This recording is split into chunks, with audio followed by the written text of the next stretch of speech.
Hello, I'm Pastor Jeremy Combs, and we're going to pause for a proverb. Let's go. New chapter today, Proverbs chapter 6, getting into some money here. Verses 1 and 2 says, My son, if thou be surety for thy friend, if thou hast stricken thy hand with the stranger, thou art snared with the words of thy mouth, thou art taken with the words of thy mouth. Your word is your bond is not just an antiquated philosophy, but for the Christian, it needs to be a way of life. Honesty is not just the best policy. Again, for the believer, it ought to be the only policy. So whether you're making a simple promise or a statement, or you're giving a gesture like a handshake, a Christian should follow through with his promises.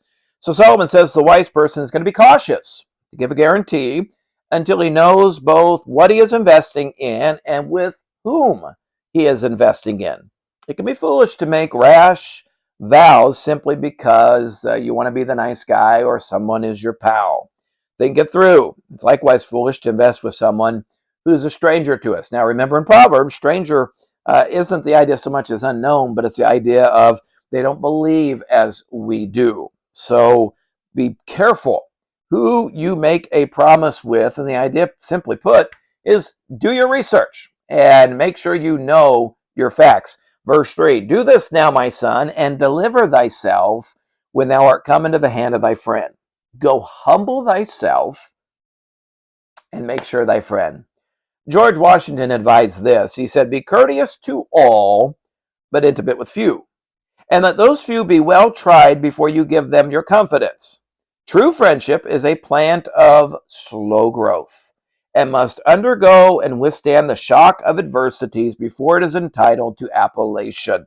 That's some pretty good truth there and advice from our first president, Mr. Washington. You know, nothing can be more detrimental to a friendship than entering a business or money deal with them. Sometimes what happens is our emotions override our logic. And this is why Solomon's going to warn his son. Notice he's using that phrase, my son, again, to humble himself and say, you need to take some time and make right decisions. From the friend standpoint, it's important that right off the bat for us not to put unfair pressure on someone based upon a past, present, or maybe even a future friendship. You know, the key to friend or the friend who's borrowing or the friend who's loaning us is humility. We've got to be humble enough to honestly look at both sides and make sure that the deal is beneficial for both sides. In many cases, it would be so much better for you to lose a good deal than to lose a good, solid friendship. Let's look at two more verses today, verses 4 and 5. Give not sleep to thine eyes, nor slumber to thine eyelids. Deliver thyself as a roe from the hand of the hunter, and as a bird from the hand of the fowler. In a world where the world's mantra is, if it feels good, do it, they also have another false mantra. It is, if you want it, get it. So often in life, we are managed by our money rather than we ourselves managing our money. Well, what are you? Is money managing you, or are you managing money? These verses finish the thought starting all the way back in verse 1 about loaning or investing money with people. There can be great snares in get-rich-quick schemes. If it seems too good to be true, it probably is. And just because someone's a good friend doesn't make it a worthy investment. Remember, we're stewards of what God has given us. It's His money.